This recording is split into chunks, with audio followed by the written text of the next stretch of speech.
Queridos, vamos abrir a Escritura na carta Epístola de Tiago, capítulo 1.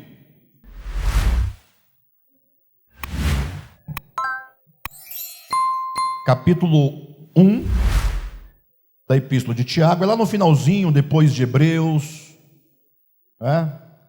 antes de Pedro. Capítulo 1 da Epístola de Tiago. Vamos ler os versículos 13, 14 e 15, que diz assim: ninguém ao ser tentado diga, sou tentado por Deus, porque Deus não pode ser tentado pelo mal, e Ele mesmo a ninguém tenta. Ao contrário, cada um é tentado pela própria cobiça, quando esta o atrai e seduz. Então a cobiça, depois de haver concebido, dá à luz o pecado, e o pecado, uma vez consumado, gera morte.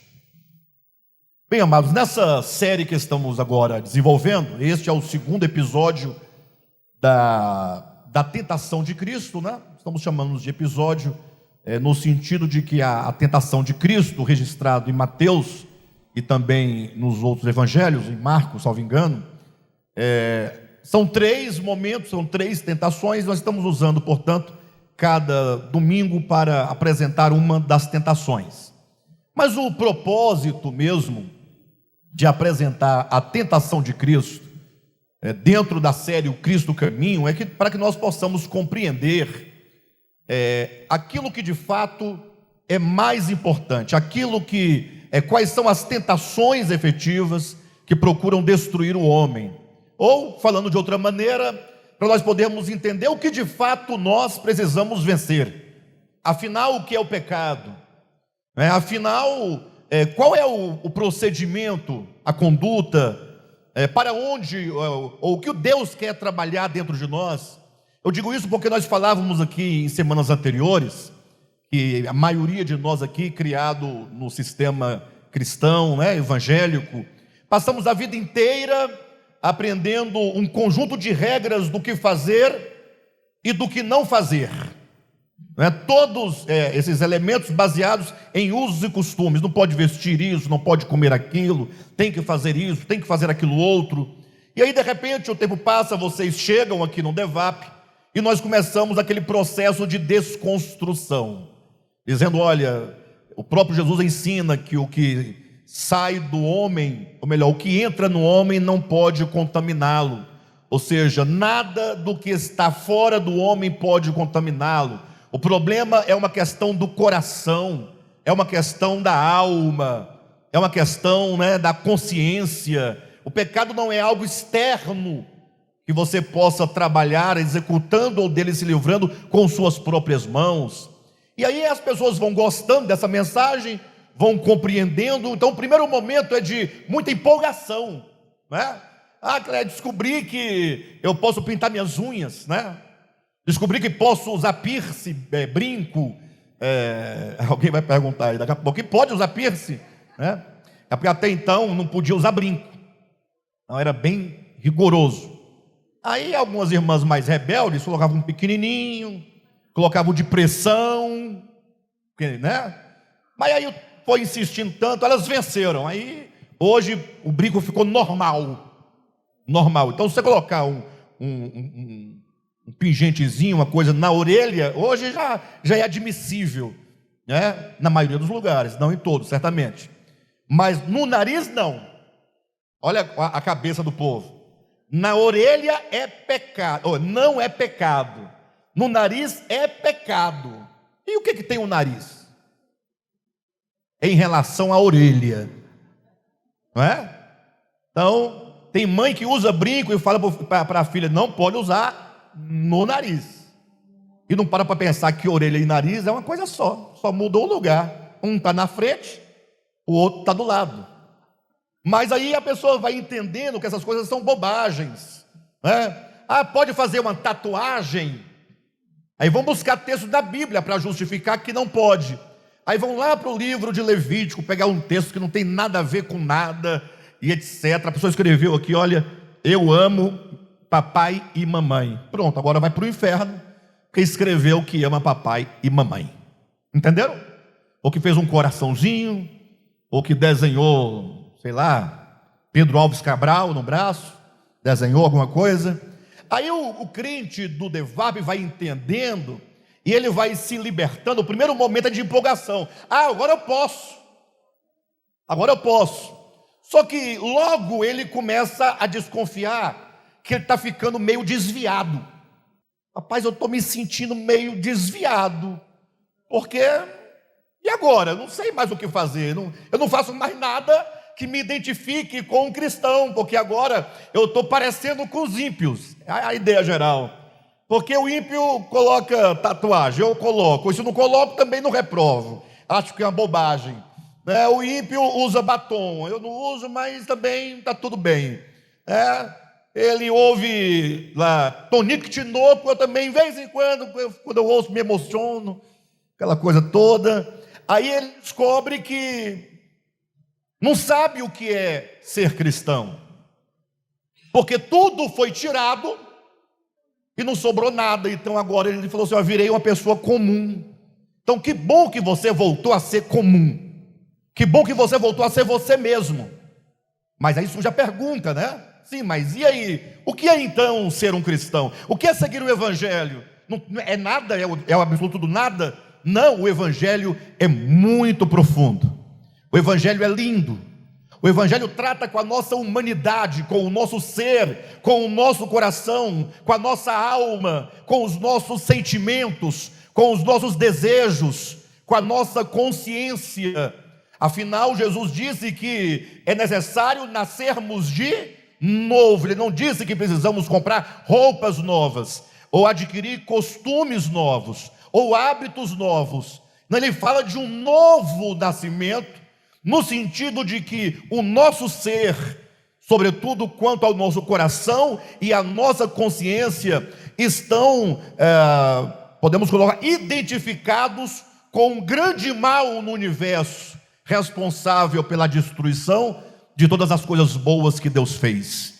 Então, a proposta do evangelho é uma mudança interior e não uma mera mudança exterior.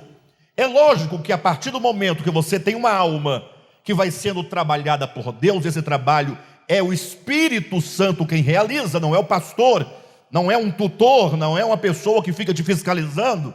Se eventualmente você sendo guiado pelo Espírito, o Espírito vai te conduzindo a alguns comportamentos de natureza externa, que maravilha, é Ele que está te conduzindo, é Ele que está se revelando a você, é Ele que está te guardando, é Ele que está te mudando. Aí você vai seguindo essa direção do Espírito Santo, mas é Ele quem vai nos mostrar, e é Ele quem fará em nós toda obra que seja necessária. Mas a pergunta fica aí: e então, o que de fato é essencial para a compreensão do Evangelho sobre a nossa relação para com Deus, a nossa relação para com nós mesmos, para com o próximo, para com a criação e etc. Então, a tentação de Cristo no deserto, Mateus capítulo 4, nos coloca de maneira muito clara, muito autêntica, um homem, no caso o Cristo de Deus, que se faz carne, se faz homem, e como homem ele vive sobre a terra, e como homem, como diz o escritor aos Hebreus, ele é tentado em todas as coisas, a nossa semelhança. Pronto, então eu tenho que olhar para Cristo e tomá-lo como o modelo de homem, homem autêntico, homem real, homem concreto, homem na história, homem de verdade, de carne, osso, sangue, nervos, músculos, homem que viveu como qualquer outro homem sobre a terra, e que ele foi tentado em todas as coisas, porém sem pecado. Ele é completamente o cordeiro impoluto de Deus, sem mácula, sem ruga, sem defeito, sem mancha. Então nós devemos olhar para Cristo, porque Ele é o nosso modelo de humanidade. Ele é o modelo de humanidade que agrada a Deus. Ele é um modelo de coração e de consciência que amava o Pai, que ama o Pai acima de todas as coisas, que tem o amor pelo Pai, que tem obediência pelo Pai, que honra o Pai, que vive pelo Pai, que tem o Pai como a causa primária de tudo. Um homem, Jesus, que se submeteu completamente ao reino de Deus. E sendo ele, portanto, tentado, quando você olha para cada uma das tentações pelas quais ele passou e as quais ele venceu, você entende o que há de mais importante, que caracteriza, portanto, a vida autêntica, ou quer dizer, a vida de um cristão autêntico.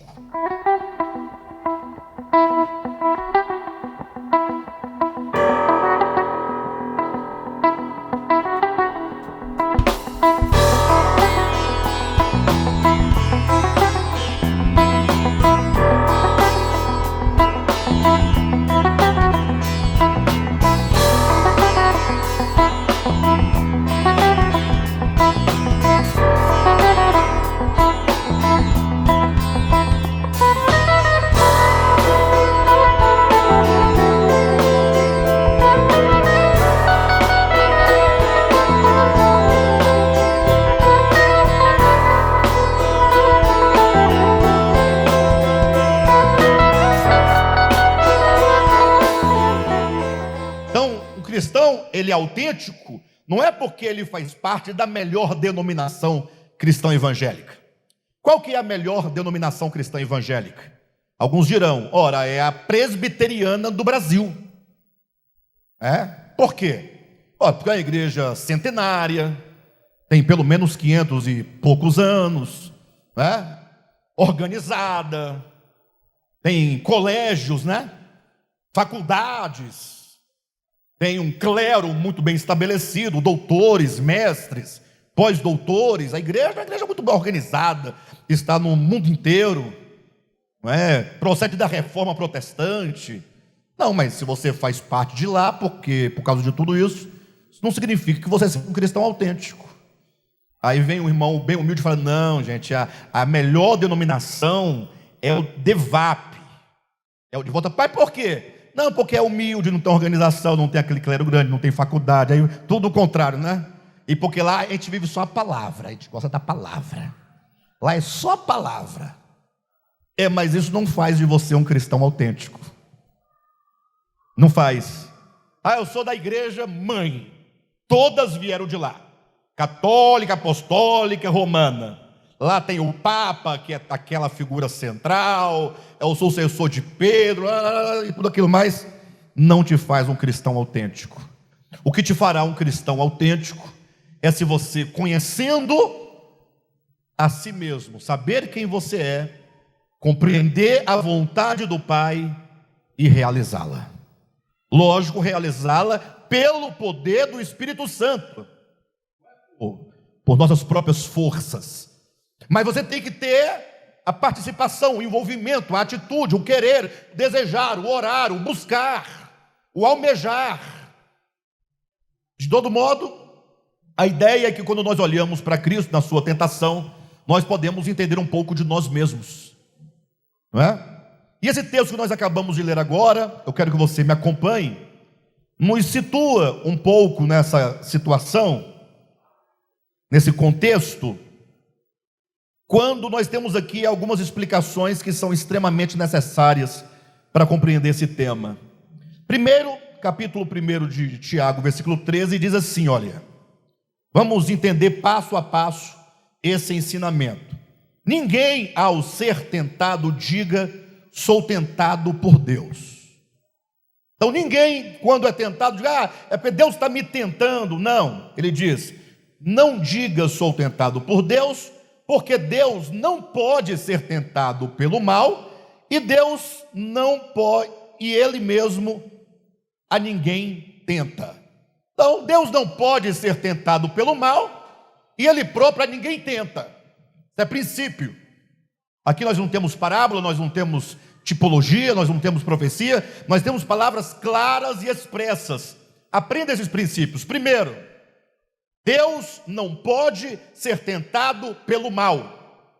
Se alguém perguntar, Aldair, Dudu para os íntimos ou mais próximos, Deus pode ser tentado pelo mal? O que você responderá? Não. Como assim? Mas Jesus foi tentado no deserto. Aí o que você responde? Deus não pode ser tentado pelo mal. Tiago, capítulo 1, versículo 13. Ora, mas Jesus é Deus, como é que ele foi tentado? Ou ele não é Deus? Aí começam as discussões. É simples, é só vocês entender e fazer a devida distinção. O Cristo de Deus, o Logos de Deus, é eterno. É aquele de quem está dito em Colossenses capítulo 1, versículos 15, 16 e 17, quando Paulo diz que tudo foi criado em Cristo, nele. E tudo se move nele, tudo existe nele. Tudo foi feito por ele, para ele e nele. Ele é antes de todas as coisas. Ele é eterno, o Cristo de Deus. Agora, esse Cristo, ele entra na história. Pronto. Aqui é a grande diferença. Se o Cristo entra na história, é a ideia de que o eterno entra no efêmero. O ilimitado entra no limitado. O infinito entra no finito. Esse é um dos grandes mistérios do universo. O verbo se faz carne. Então, esse fazer-se carne é histórico. Se é histórico, é temporal. E onde foi que ele se fez carne? Em Belém. Foi lá que ele nasceu. Sim ou não? E, portanto, começa, a partir da encarnação, uma história temporal que tem início, que tem meio e que tem fim, tratando-se do homem Jesus. O homem que nasceu de Maria. Aí, para você não ter nenhuma dúvida, basta você fazer a seguinte equação ou a seguinte comparação. Se você quiser saber a genealogia de Jesus, você encontra em Mateus capítulo 1. Se desejar uma genealogia maior, com maiores detalhes, de maior alcance, você pode encontrar a genealogia de Jesus em Lucas capítulo 3. Então você tem a genealogia de Jesus, sim ou não? Mas quando você lê acerca do Cristo, em Hebreus, no capítulo 7, começa dizendo: sem pai, sem mãe, sem genealogia, sem começo de fim, nem fim de existência. Mas como é que é sem genealogia? E lá em Mateus tem genealogia. Lá é o homem Jesus, aqui é o Cristo eterno. Aí tem distinção? Se não tivesse, não estaria explícito claramente na Escritura. Para fazer essa mesma distinção, olha que os judeus não faziam essa distinção. A igreja romana até hoje não faz. Razão porque chama Maria de mãe de Deus. Dá para entender. E eles estão certos, porém errados. Certos por quê? Jesus é Deus. Todo mundo concorda que ele é Deus. Se ele é Deus, Maria mãe de Jesus, logo Maria mãe de... porque não fizeram a distinção. Não pode fazer. Não pode fazer. Vai falar com Jesus. Ele que fez a distinção pela primeira vez. Quando ele perguntou para os líderes da religião judaica, dizendo: quem vocês dizem ser o Cristo? Quem é o Cristo para vocês? Aí eles responderam biblicamente: o Cristo é filho de Davi. Lembra que nos evangelhos você vai encontrar várias vezes o povo gritando: Jesus, filho de Davi, tem misericórdia de mim. Quando Jesus pergunta quem é o Cristo, aí os judeus respondem: ele é o filho de Davi. Aí Jesus responde dizendo: ora, mas como o Cristo é filho de Davi? Se o próprio Davi chama o Cristo de Senhor. Quando Davi escreve lá no Salmo 16, 16, assenta-te à minha direita, diz o Senhor ao meu Senhor. Como pode? Se Davi é pai do Cristo, como os judeus estão dizendo, como é que Davi, que é pai, chama o filho de Senhor? Já viu um pai chamar o seu próprio filho de Senhor? Não há uma contradição? Sim ou não? E Jesus poderia ter ido mais longe ainda. Ele poderia ter dito: ora, como pode o Cristo ser filho de Davi, se Davi é filho de Jessé? Nada a ver, né? Como pode o Cristo ser filho de Davi, se Davi é filho de Jessé? Então Jessé é o avô de Jesus, ou melhor, do Cristo. Não pegaram na sacada não, né? Vamos lá de novo. Como é que o Cristo é filho de Davi, se Davi é filho de Jessé, e o Cristo é a raiz de Jessé? Agora vocês pegaram. Ou seja, quem é a origem causa de Jessé é o Cristo. Como é que Jessé, que é pai de Davi, e Davi vira pai daquele que é o fundamento de Jessé? Essa confusão toda de não distinguir o homem Jesus temporal com o Cristo eterno é o que cria muita confusão e muitas heresias. Por que estou insistindo nesse fator? É porque eu quero que vocês olhem para Jesus, homem. É este homem que está nos salvando e sendo salvo. Estranho, né? Como está nos salvando e sendo salvo? Ora, porque esse que nasceu de Maria é homem, como você. Pega em você, assim, com essa mesma estrutura. Tanto é que Paulo, em 1 Coríntios, vai chamá-lo de Adão, mas não de segundo Adão. Ele também vai chamá-lo, mas primeiro ele vai falar último Adão. O que é o último Adão? Tem o primeiro, que gerou o que nasceu dele, é Adão, e tudo que vai saindo desse Adão é Adão, até que nasceu o Adão Jesus. Ou seja, Lucas, sabendo disso, traçou a genealogia de Jesus, começando de Jesus e chegando até Adão. Por quê? Para dizer que esse Jesus é um legítimo filho de Adão. O verbo, que é o Cristo, se fez carne. O Cristo entra na consciência desse homem Jesus e diz: agora eu vou tomar este homem gerado no tempo, este homem eleito, e vou fazê-lo ascender aos céus.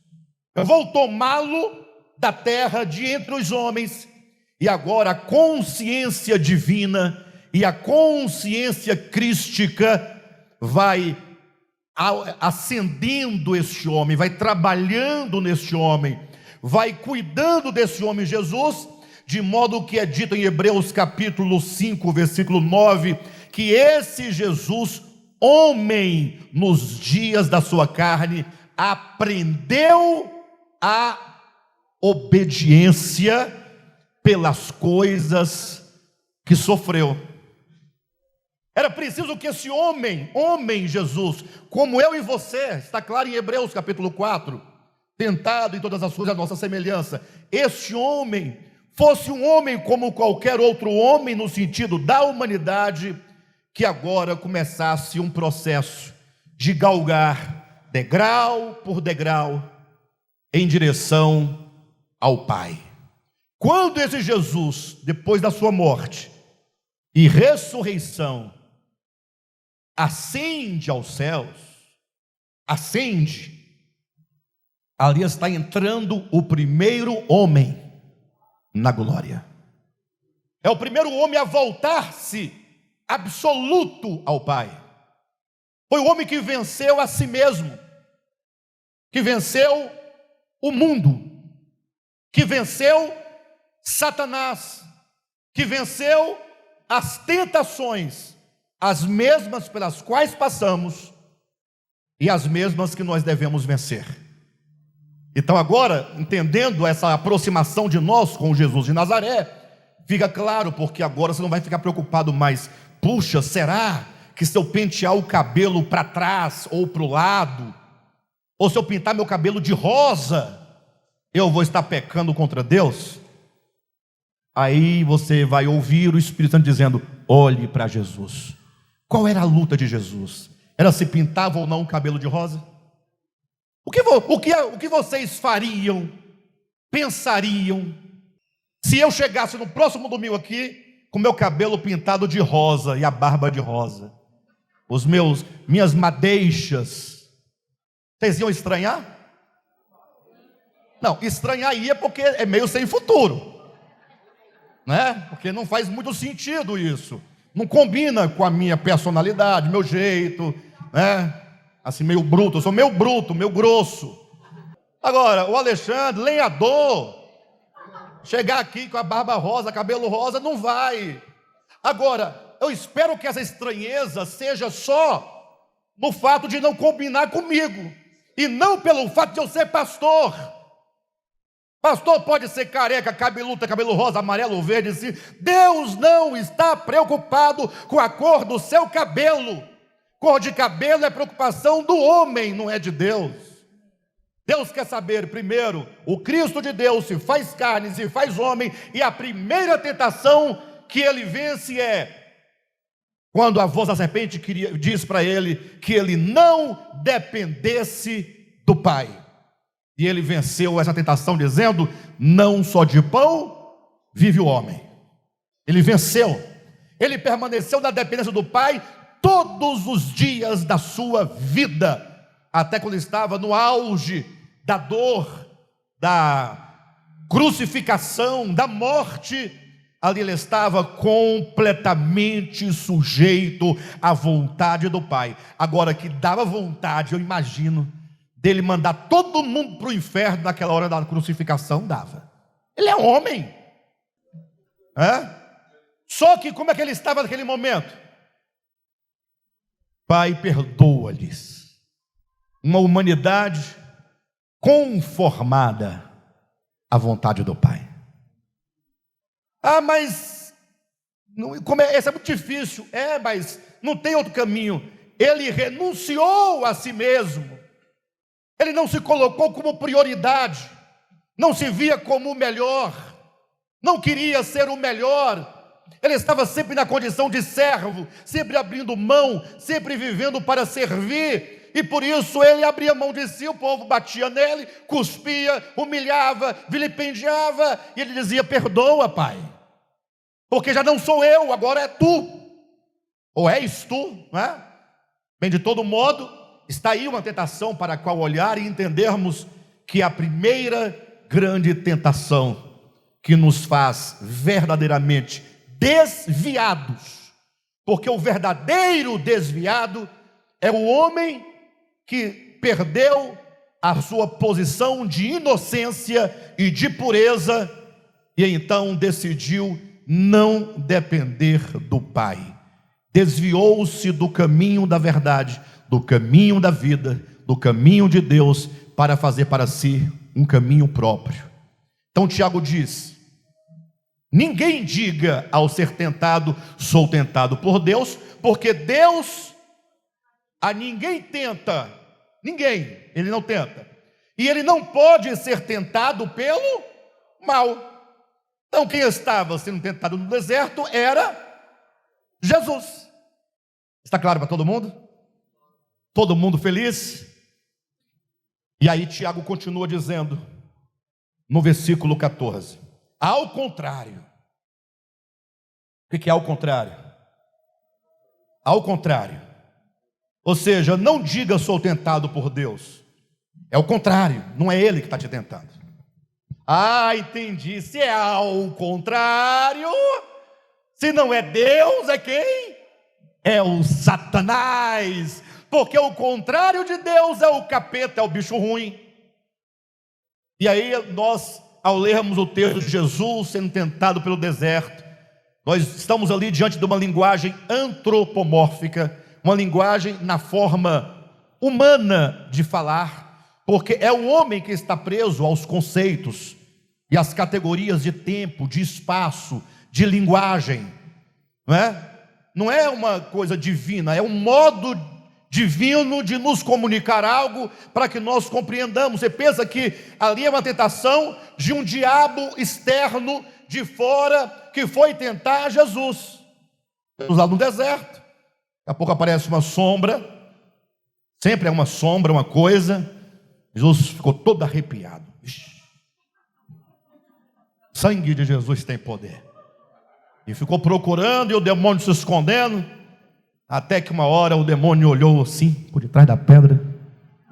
Aí Jesus viu, não teve jeito. É assim que a gente fica imaginando as coisas quando lê a Bíblia. Aí ele começou, né? Se tu és o Filho de Deus, igual aqueles CDs de Bíblia, áudio, tem um nome, áudio, a pessoa, não, porque a pessoa, nesse áudio, que não é o Cid Moreira, tem as vozes, né? Quando é a mulher samaritana, é a voz de mulher. Quando é Jesus, meus filhos, tipo as vozes do pastor Josué. E quando é o diabo, tem que ser assim: se tu és o Filho de Deus. A pessoa fica... Aí você fica nessa imaginação. Pastor, mas não é assim? Não, nunca foi. Então o diabo não existe. Existe. Você quer ele e você tem. Porque você quer pegar no chifre dele.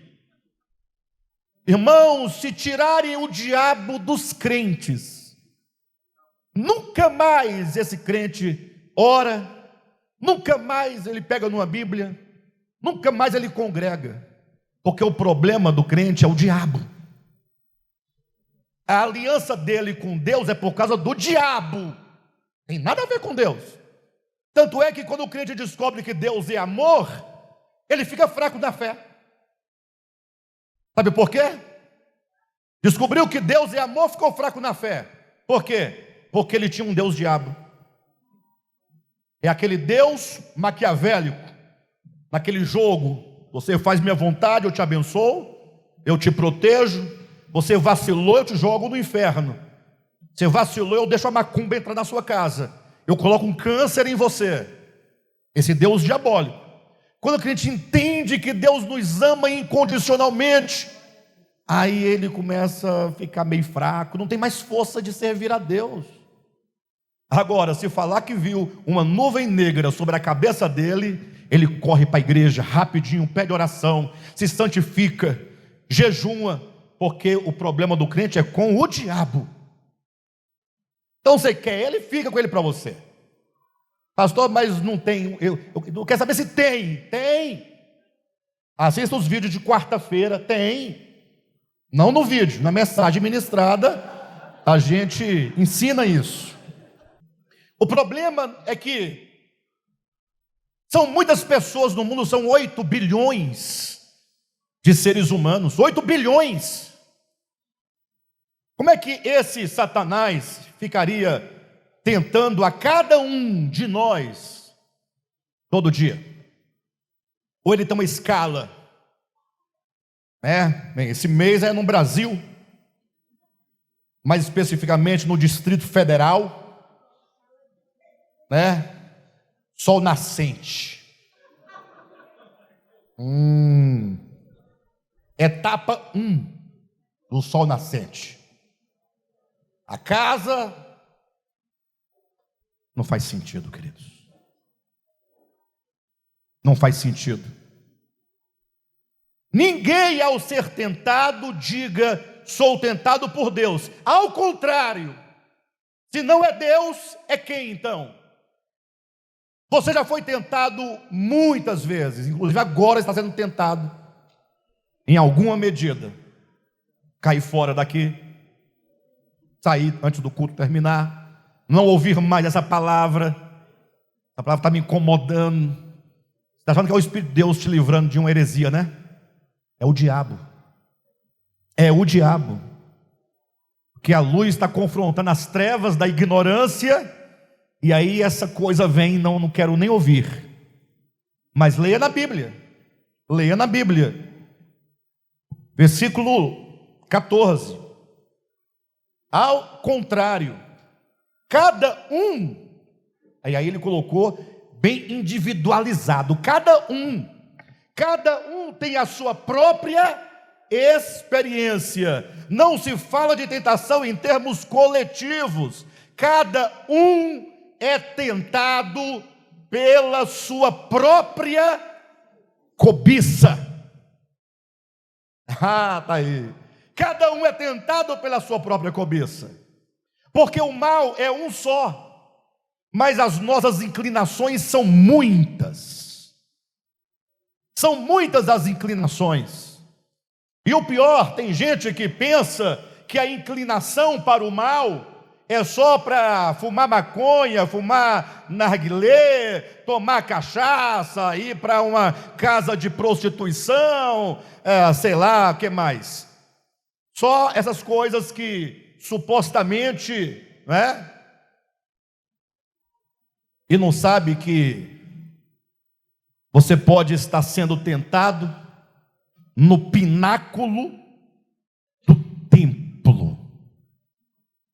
Porque quando o diabo foi tentar Jesus, ele o levou ao pináculo, a parte mais alta do templo. A segunda tentação tem relação com a vida religiosa, com a religiosidade ou com as coisas religiosas. Porque até as coisas religiosas podem nos afastar do Criador. Até as coisas religiosas podem ocupar o lugar de Deus na sua vida. E tem um nome que o povo dá de santidade, né? Tem um pastor, ele era de Brasília, não sei se continua em Brasília, né? Mas o negócio dele é falar de vida santificada, santificação, vida santa, santa, santa, santa, santa. Eu olho, aquele camarada não me engana. Não me engana. Não estou julgando, é porque ele fala tanto de santificação que fica estranho, né? Porque ninguém para ele é santo. Nenhum pastor para ele é santo. Só ele é santo. É muito parecido com os fariseus, né, da época de Jesus. Aí você fica assim meio desconfiado. Camarada. Se humilha. Seja mais, né? Menos. Bem, de todo modo, até a vida religiosa pode tomar o lugar de Deus na sua vida. E o nome do pecado que toma o lugar de Deus na nossa vida é a tal da santificação, que não é santificação, porque é uma obra humana de disfarce que dá-se o sobrenome de hipocrisia. É quando você tem que ser alguma coisa que você não é, e você, portanto, é um hipócrita, é um mentiroso, é um fingido, é um falsário, e você fica fingindo ser o que você não é, em nome de Deus, para enganar quem? Bem, de todo modo, cada um é tentado pela sua própria cobiça. Então, é provável que o Marcinho seja tentado para a direita e a loura tentada para a esquerda. Quero dizer, para qualquer coisas distintas. Não vai levar por aí que não vai dar certo. Eu digo assim, o Marcinho pode ser tentado a usar relógio e a loura a pintar o cabelo. Digamos, só para vocês entenderem. Ou seja, cada um tem uma inclinação diferente.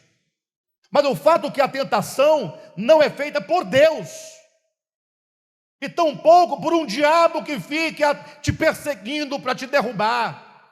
Aí os crentes, quando tem um problema, falam, não, foi o diabo. Falou, foi ele mesmo. Esse diabo chamado cobiça. Cada um é tentado pela sua própria cobiça. Você é capaz de entender isso? Quando você errar nos seus relacionamentos entre amigos, familiares, de casal, pai e filho, marido e mulher, não importa. Você fala assim, puxa, eu fui tentado pela minha própria cobiça. Assuma isso. Se volte para você. Procure entender o que está acontecendo aqui dentro. Não diga que foi o diabo, não. Mas não foi o diabo. Foi o diabo, mas não do modo como você pensa que é. E como é que é se não é ele? É porque a consciência diabólica, satânica, caída, ela está compartilhada com todos os que caíram com ele. Ou seja, nós temos o mesmo sentimento e somos dominados e controlados pelo mesmo sentimento que há em Satanás, o Lúcifer caído. Razão porque o Evangelho, que é o oposto, diz, tende em vós o mesmo sentimento que houve também em Cristo Jesus. São dois sentimentos, são duas disposições. Você tem que saber qual é a minha disposição, qual é o meu sentimento, qual é a força que todos os dias me levanta e me coloca em ação neste mundo. É o sentimento de Lúcifer caído ou é o sentimento que há em Cristo Jesus? Tem que se perguntar. Quando você agir, toda ação, colocá-la na aferição, na régua desses dois sentimentos. Essa palavra que eu pronunciei a favor ou contra alguém, ela está de acordo com o sentimento que há em Cristo Jesus ou com o sentimento que há em Satanás? Você tem que perguntar. Depois leiam Filipenses capítulo 2, vocês vão entender claramente qual é o sentimento de Cristo Jesus, está lá. Aí, se você não encontrar lá no texto de modo explícito qual é o sentimento de Satanás, de Lúcifer caído, basta você inverter. É o contrário dos sentimentos que há em Cristo Jesus. Cada um é tentado pela sua própria cobiça, quando esta o atrai e seduz. Então já está entrando agora para a praxis da nossa vida humana, para a experiência. Essa cobiça é uma cobiça latente que está aí dentro. Ela não, raras vezes, é imperceptível, você não a percebe, ela está aí, você às vezes nem sabe. Às vezes você vê uma pessoa cometendo uma situação reprovável e você fala: como pode essa pessoa proceder dessa maneira? Eu falo: e qual que é o espanto? Poderia ser você. Eu nunca. Não diga isso, porque a cobiça só precisa de um contexto para ela se manifestar. Por isso que não devemos nós julgar aqueles que caem, porque não há novidade em cair. Qual é a novidade?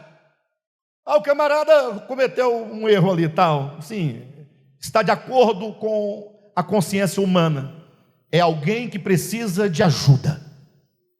Todos os homens são caídos nesse sentido. Todos são egoístas, em maior ou menor escala. Todos são avaros. Todos são impuros. Dever e não pagar é relativo. Eu digo isso não é para você sair pegando dinheiro para não pagar. Não é isso, não. Não estou justificando. Eu quero dizer que você hoje pode ser a pessoa mais boa pagadora do mundo, e amanhã, numa circunstância, você não ter como pagar e ficar devendo. Você até que gostaria, mas só que nós só julgamos a prática. Pagou, não pagou? É safado, não é safado. Ponto. E as coisas não funcionam dessa maneira.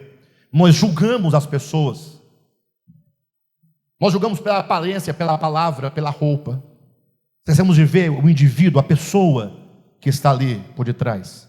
Cada um é tentado pela sua própria cobiça, quando esta o atrai. Este atrair é a circunstância, o contexto, é o momento. É quando você de repente se dá conta da possibilidade de fazer o que você não pensava em fazer, mas que agora apareceu a oportunidade e você está balançado. Você olhou diferente para a coisa, pensou, já atraiu. Já atraiu. Até agora você está no processo de tentação. Quem está entendendo? Quando essa o atrai, você olhou fixo para uma coisa, a tentação começou. Por exemplo, vocês certamente devem ter olhado esse violão hoje aqui.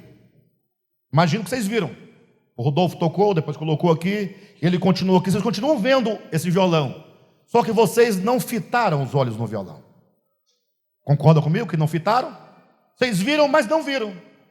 Por quê? Porque é uma coisa que não tem nada a ver com nada, a não ser para quem toca violão e gostou do modelo, tentou de longe olhar a marca, é outra coisa. Mas vocês olharam, mas quando você olha o violão e você volta o olhar de novo, procurando alguma coisa no objeto, Pode ser que aqui começou a tentação, quando essa o atrai. Você foi fisgado, puxado. E agora que você foi puxado, você foi atraído, você começa a ser seduzido. Começa o processo de sedução. E a sedução é quando você vai para casa e a coisa não sai da cabeça. Você fica pensando numa maneira, num modo. Vai tomar banho, está pensando, vai dormir, continua pensando, aquela coisa não sai da cabeça. Você quer que o dia amanheça logo, você quer ir lá naquele lugar, a coisa está lá. Quem está entendendo? Você está seduzido e sendo seduzido. Você está em processo de tentação. Este é o momento de você invocar o nome do Senhor, buscar a consciência de Deus, buscar a verdade do Evangelho e falar: Senhor, tende misericórdia de mim, porque como homem preciso vencer, como tu, quando foste homem, venceu. Dá-me, Senhor, o poder do teu Espírito sobre a minha vida, para eu dizer não a essa cobiça, a essa inclinação, a essa atração, a essa sedução. Vida prática cristã. Talvez alguém aqui esta manhã, ou em casa, ou que vai ouvir essa mensagem, neste momento esteja dentro do processo. Porque a tentação não é uma situação que ocorre e acaba. Não, a situação, a cobiça está aí, latente. Perfeito ou não? Vamos pensar, homem mulherengo, existe? E tem uns que falam: pastor, não sei o que eu faço, eu não dou conta. Bem, você tem mulher, você tem esposa, tem compromisso. Tentado você vai ser, vai. Uma hora a cobiça sua vai cair numa situação concreta, você vai ser atraído no sentido de que você olhou para a situação, tremeu, balançou, viu a possibilidade, teve correspondência, teve química, aí começa o processo. Você vai para casa e fica na angústia. A sedução está acontecendo. Como eu dizia, é possível que alguém agora esteja no processo da tentação. Não é? Eventualmente você está pensando, você viu umas canetas lá no seu trabalho, você ficou olhando para aquelas canetas.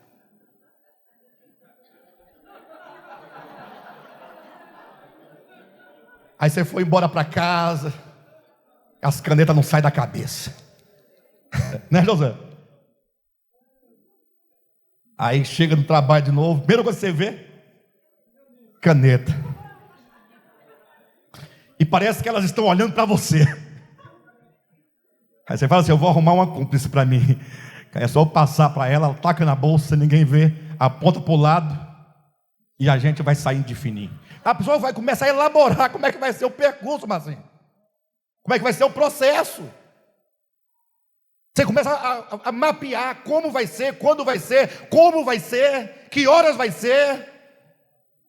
Você vai planejando, olha para a câmera lá em cima. Você está dentro do processo de sedução. Cada um é tentado pela sua própria cobiça, quando essa o atrai e seduz. Segue. Até agora, nessa sedução, pode seguir. Nessa sedução, meu Deus do céu, todo mundo percebe que você está agitado. Está tudo bem, meu bem? Está bem, estou bem. Está bem mesmo? Né? Você tem oportunidade ainda. Você tem a chance. Dá tempo ainda de mudar essa situação. Então, quando você chegar no então na experiência, aí o bicho pega, porque então a cobiça, depois de haver, então a cobiça, ela conceber. A ideia aqui é a ideia mesmo de uma mãe que gera um filho.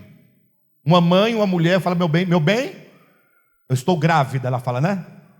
Aí, se fosse uma mulher como o Josué, com a mesma estrutura mental, epistemológica, né, e com todo o vernáculo do Josué, ela não diria estou grávida, ela dizia eu acabo de conceber. Ou seja, houve a concepção, a cobiça depois de haver concebido. Ou seja, a ideia, ela é uma semente agora. Ou seja, ela dentro de você já começa a se configurar e ganhar estrutura. Aquilo que era a tentação, depois de haver concebido, dá a luz. Olha a ideia novamente de nascer. Vem a realização, vem a luz, vem a ação. Depois de concebido, dá a luz ao pecado. E o pecado, uma vez consumado não é diferente de dar a luz, tá? Dar a luz é o mesmo que uma vez consumado. Tá certo? Seria assim, ó, então a cobiça, depois de haver concebido, dá à luz o pecado. E uma vez que isso aconteceu, esse pecado gera a morte. Quem está entendendo o conceito de tentação?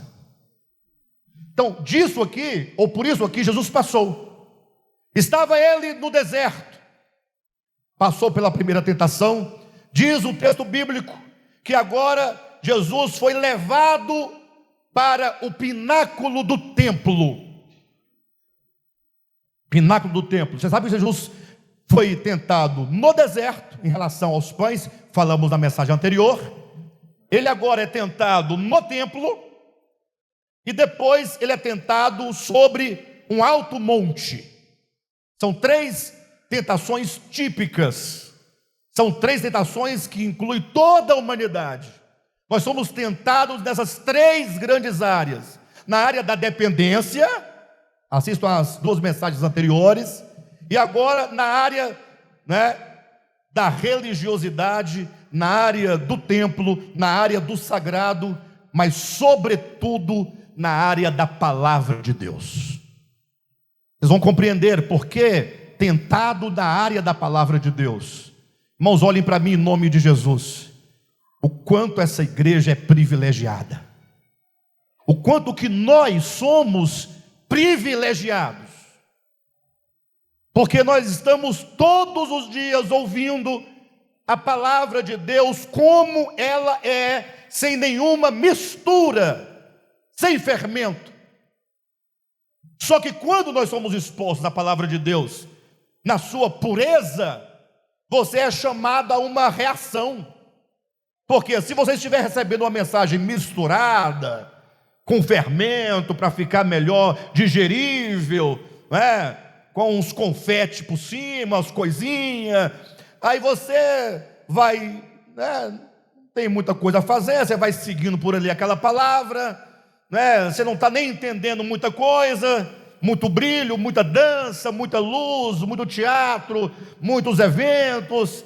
Agora, quando você não tem nada a fazer, que é o nosso caso, o Devap não tem nada para fazer, a não ser ouvir a palavra e compreender a palavra. Você não tem como disfarçar, você não está no meio da multidão. A pregação aqui parece que só tem você sentado ouvindo.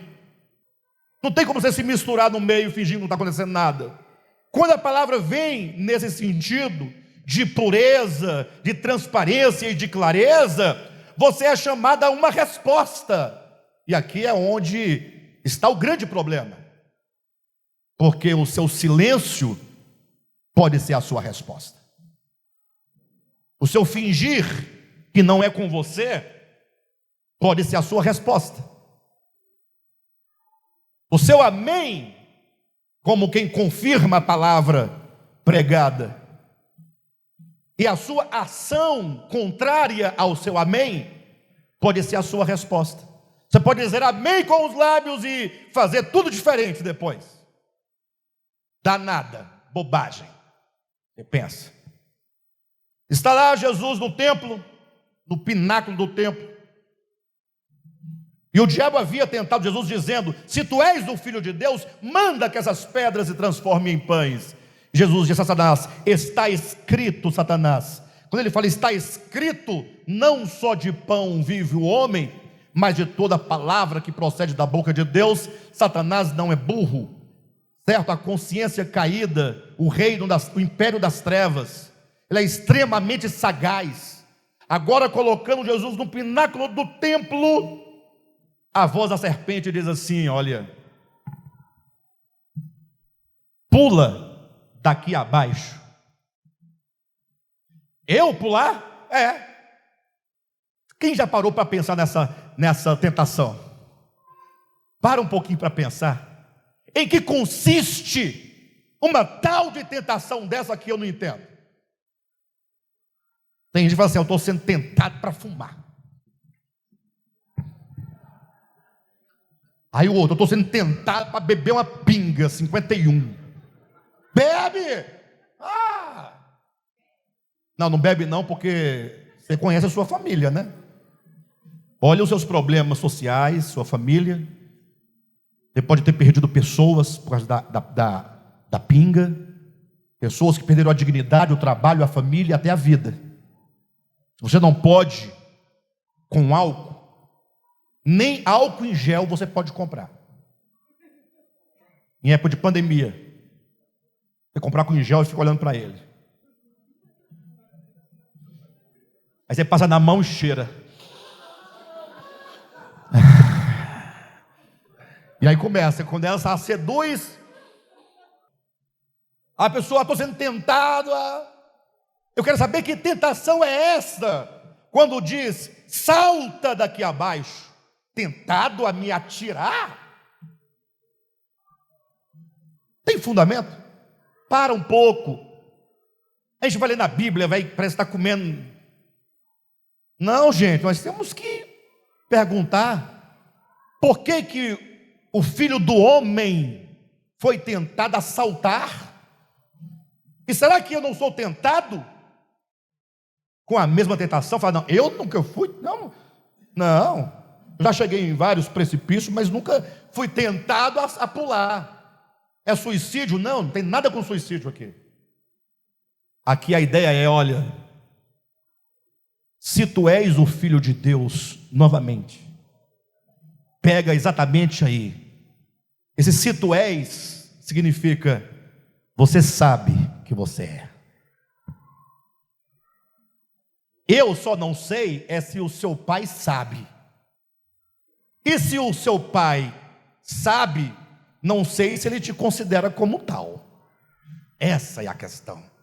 Esta é a dúvida que se planta na mente. Está lá Jesus e a voz da serpente diz: salta daqui abaixo. Jesus pergunta: mas por que eu haveria de saltar? Não tem por que eu saltar. Ele diz: ora, mas não foi o teu pai que disse? O que ele disse? Que se você cair aqui, ele vai mandar os anjos dele. Está escrito que a teus anjos dará ordem a teu respeito, para que tu não tropeces em alguma pedra. Está escrito. Agora, falar é fácil. Eu quero saber se teu pai não te abandonou, te mandou para cá. Olha a tua situação. Olha, você está num corpo de humilhação. Olha para você que se diz o Filho de Deus, que se diz o Cristo, se diz o Verbo. Olha o teu corpo, olha as tuas rugas, olha as tuas dores, olha teu estado. Você está em estado de vergonha e de humilhação nesse trapo que é o corpo humano. Põe o pai à prova. Coloque o pai à prova. Eu quero ver se ele vai mandar mesmo os anjos que ele falou que enviaria. Pula que eu quero ver se os anjos te amparam. Você acredita nele? Você acredita no seu pai? O que ele disse, ele cumpre?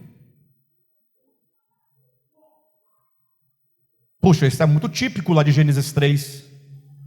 A serpente disse para a mulher: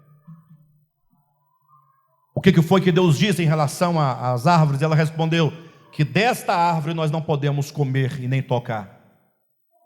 A serpente falou o que para ela? Deus disse o quê? que se nós comermos, nós morreremos. Ele disse que vocês morreriam? É certo que não morrerás.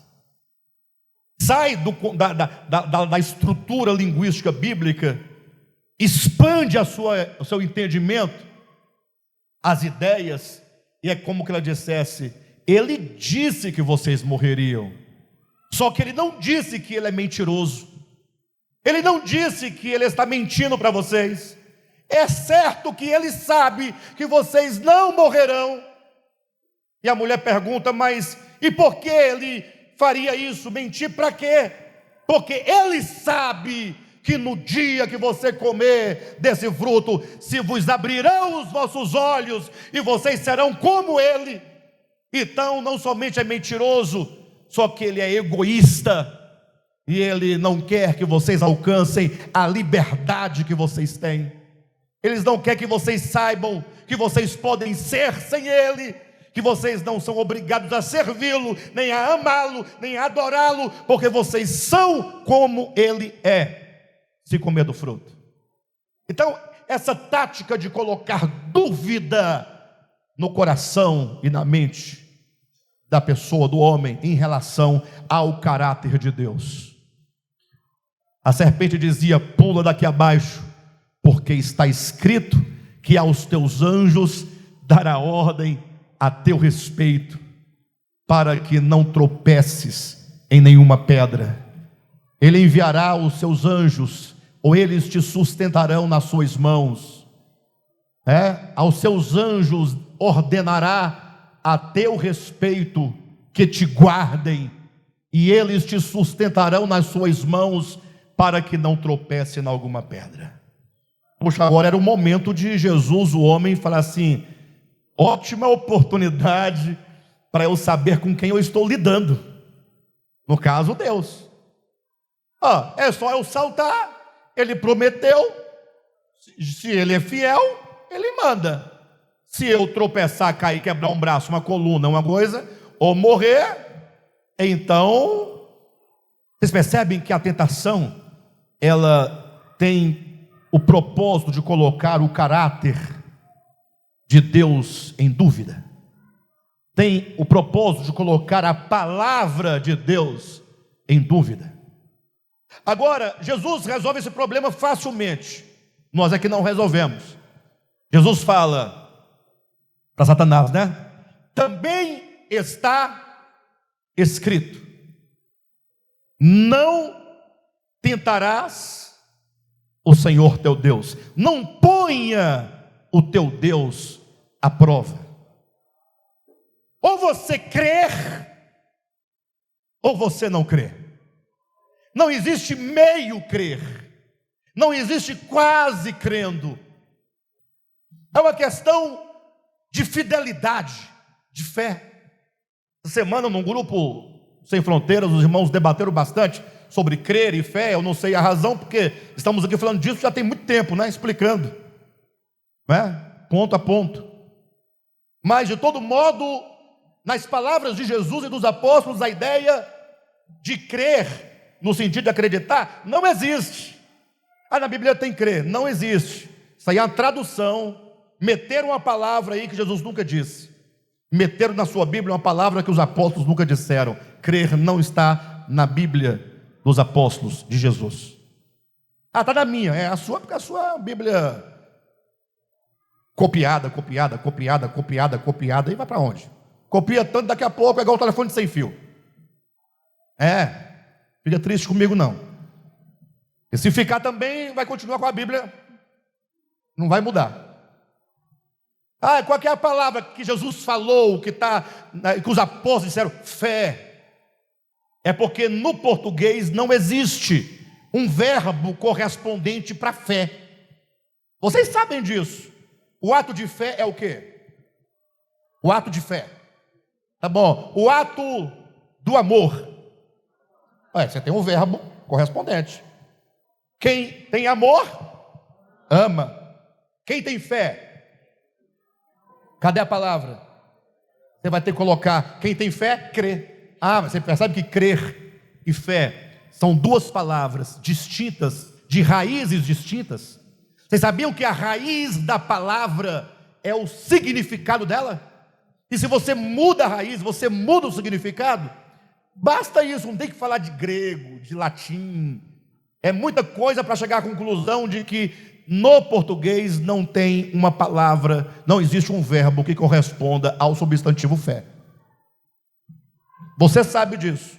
Logo, quando aparece o ato de ter fé na Bíblia, como em português não tem, tacaram uma outra palavra de outra raiz e, portanto, de outro significado. Então, entenda, onde tiver crer, você fala ter fé.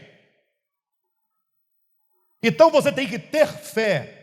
Fé que vem da mesma raiz da palavra fidelidade. Quem tem fé tem fidelidade.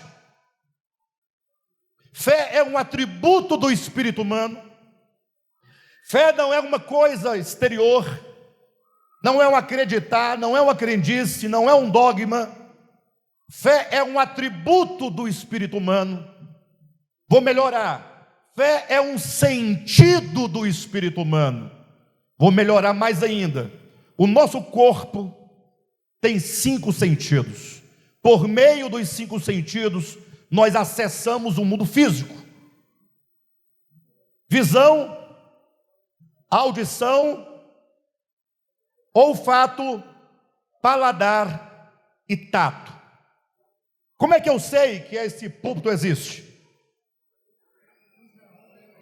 Eu estou vendo. Se eu tiver dúvida dos meus olhos, eu pego, eu cheiro, eu posso comer, eu posso tentar ouvir alguma coisa. Estão entendendo?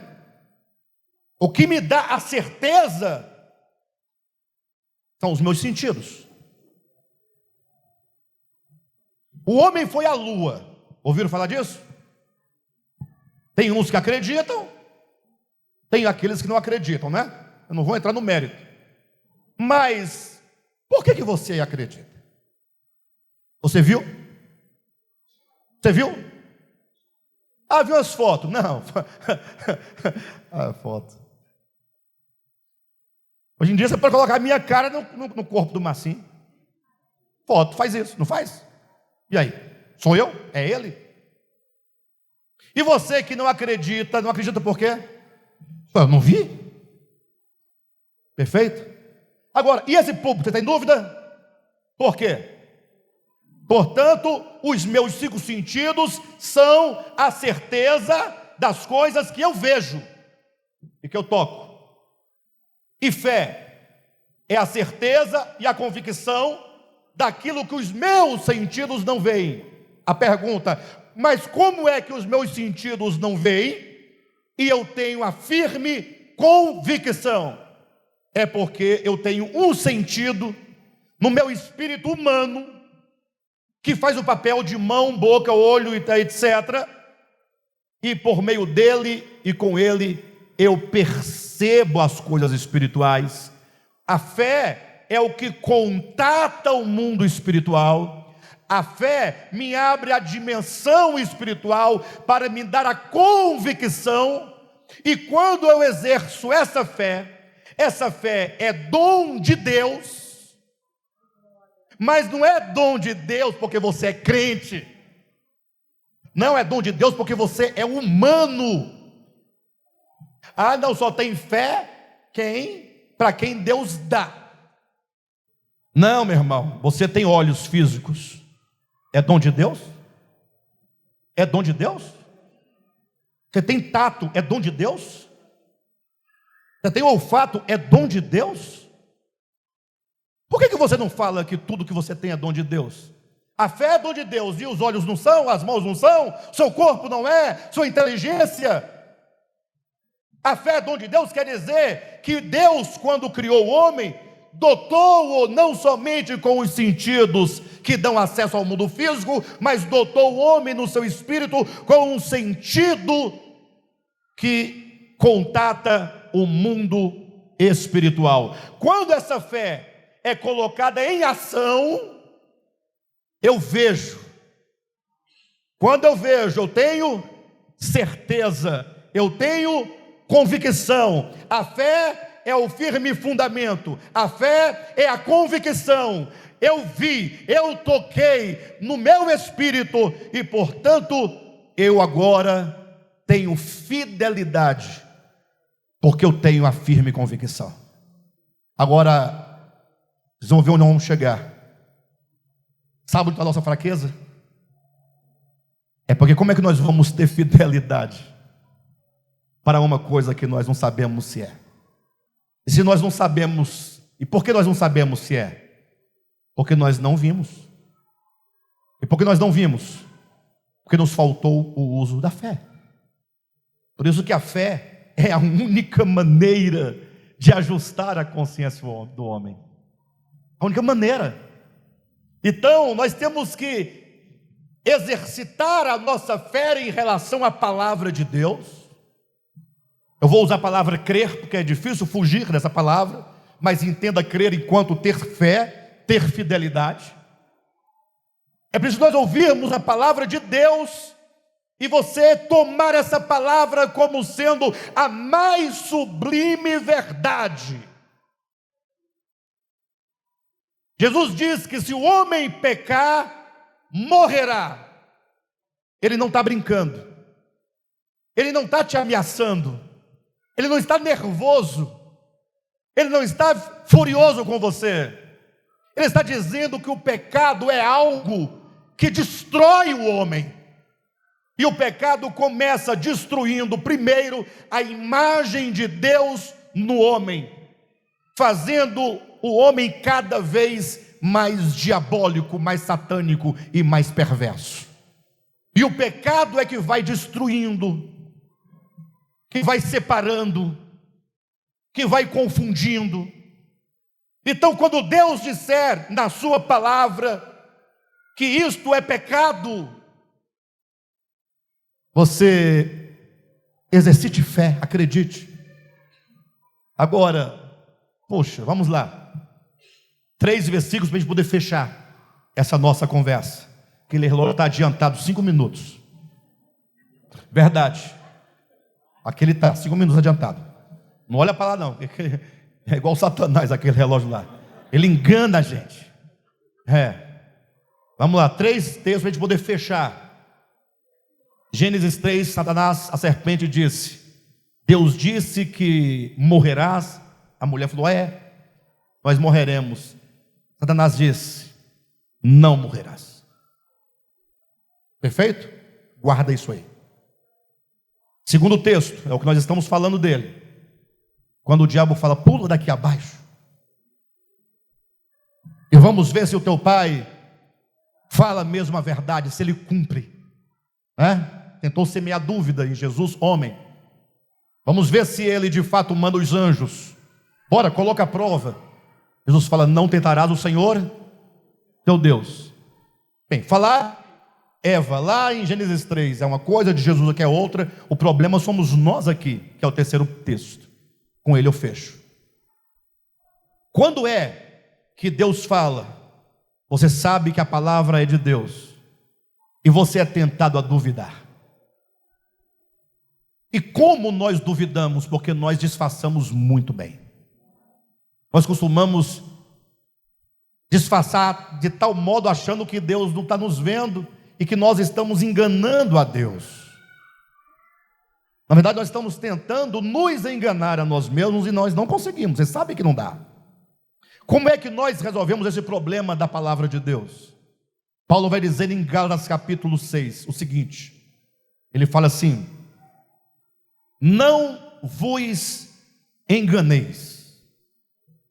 Não vos enganeis. O que significa isso? Você pode estar enganado, ou você pode estar se enganando. Então não se engane, volte à sobriedade. De Deus não se zomba.